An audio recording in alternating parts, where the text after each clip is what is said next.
Welcome to Inside Automotive with Jim Fitzpatrick. Hey everyone, Jim Fitzpatrick. Welcome into another edition of Inside Automotive right here at CBT News. A major legislative win for the auto industry nationwide as the president signed resolutions to block California's EV mandate. Joining us now with his perspective on what's happening in his state and how his members are feeling is Brian Maas, president of the California New Car Dealers Association. Brian, first of all, I guess congratulations on this big news, and thank you so much for taking the time out of your schedule to join us.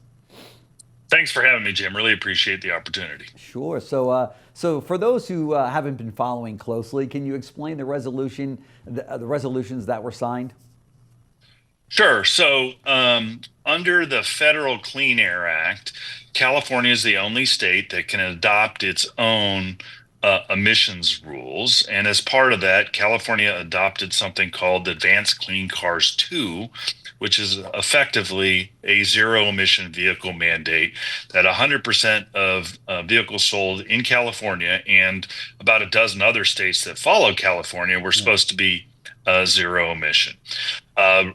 President Trump and Republicans in Congress did not like those rules, and they use a process that was created in legislation about 40 years ago called the Congressional Review Act, where you can review rules adopted by the federal government, in this case a waiver granting California the ability to adopt its zero-emission vehicle standards within 6 months of the rule being adopted.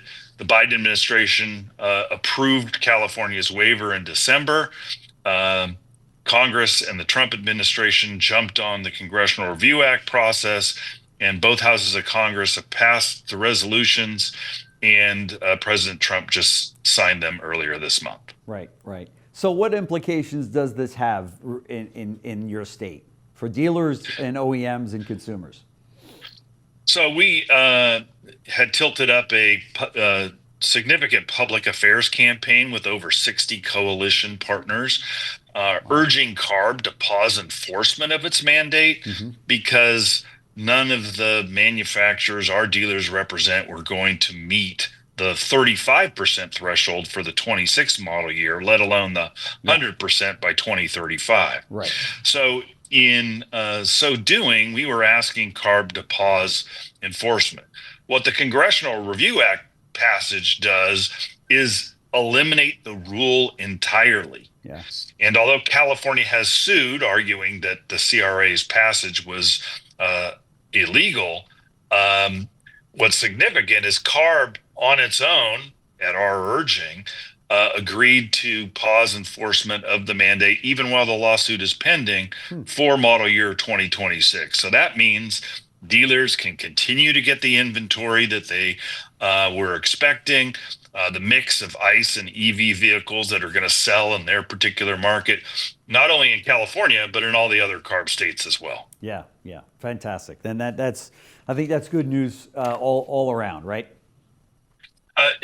Absolutely. A lot of us, especially in the CARB states, are very supportive of the transition to electrification of the vehicle fleet, but it needs to be based on the market and what the market will bear. That's right. In California, for example, 20% of our new vehicle sales are EVs. That's 3 times the national rate, but well short of the 35% standard that was in ACC2. Right. And that was the message we were trying to deliver to CARB and other policymakers is we're supportive of EVs, but it's got to make sense in the market, and the numbers just didn't bear it out. That's right.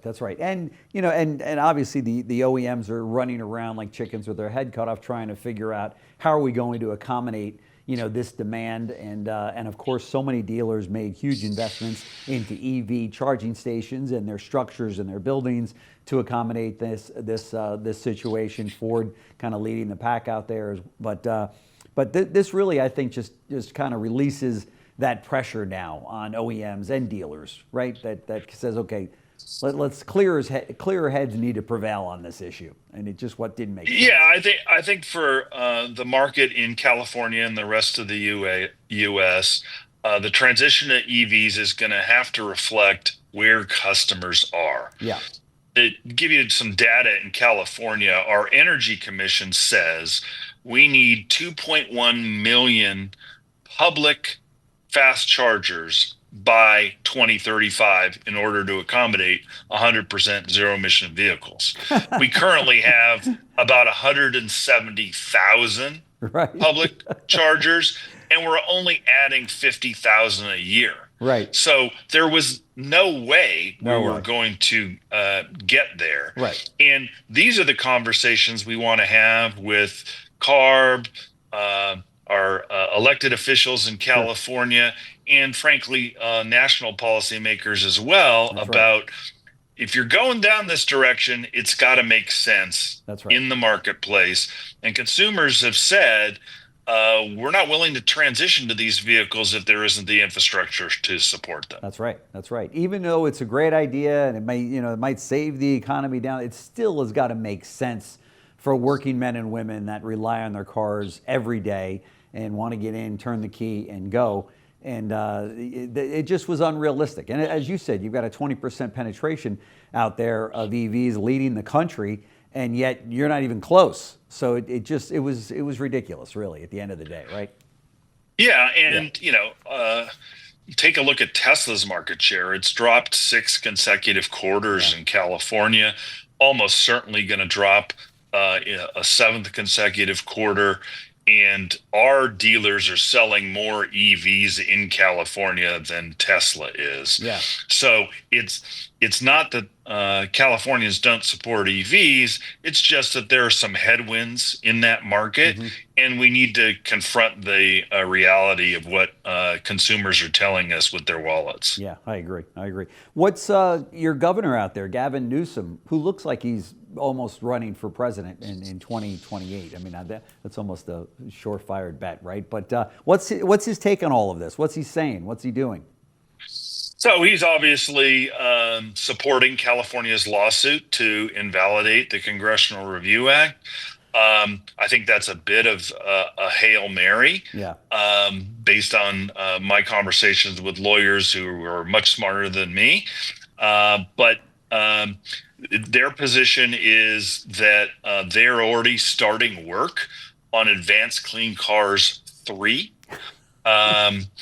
It's highly unlikely that such a new proposal will be adopted before President Trump leaves office in 2029, because under the Clean Air Act, California would need a waiver granted by the Trump administration, and the chances of that happening are zero. Zero.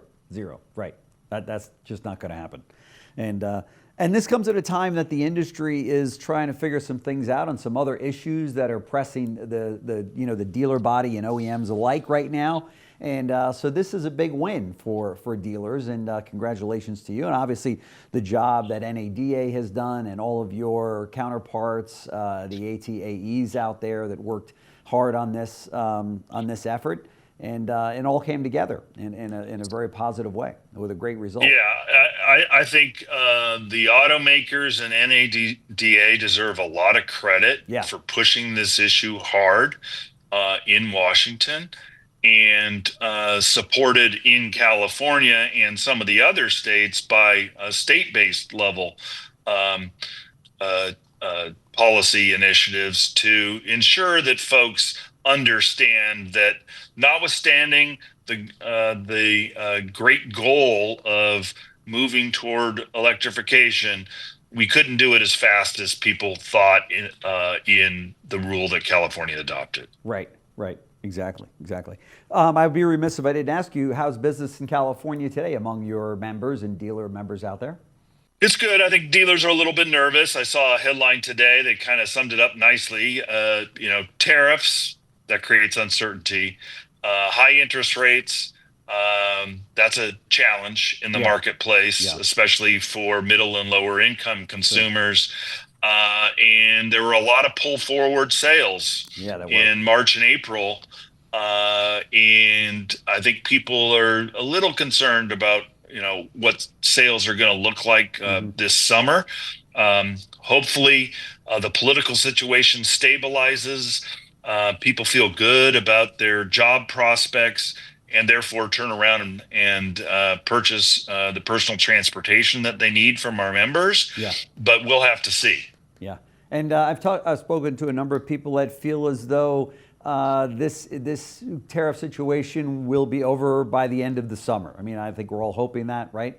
We're kind of all tariffed out by now, so we're hoping there is some resolution on all of that. We can get back to selling cars and taking good care of our customers, right? Beyond this whole. Yeah, I've been representing the California dealers in one capacity or another for 23 years, and I can tell you, the one thing that chills the car market more than any other is uncertainty. Yeah. If people don't feel secure in their personal financial situation because they're worried about national or global political developments, or whether they're going to have a job next month or next year, they're not going to run out and buy a $50,000 new car. That's right. So stabilizing that environment will yield increased vehicle sales. That's right. That's right. That's right. Couldn't have said it better. Brian Maas, President, California New Car Dealer Association. Thank you so much for taking the time out of your schedule, all the hard work that you do for your dealer members there in California, fighting the good fight every day, and appreciate all the time you've given us. Thanks so much, and congratulations. Thanks again for having me, Jim. Really appreciate it. Absolutely. Thanks. Thanks for watching Inside Automotive with Jim Fitzpatrick.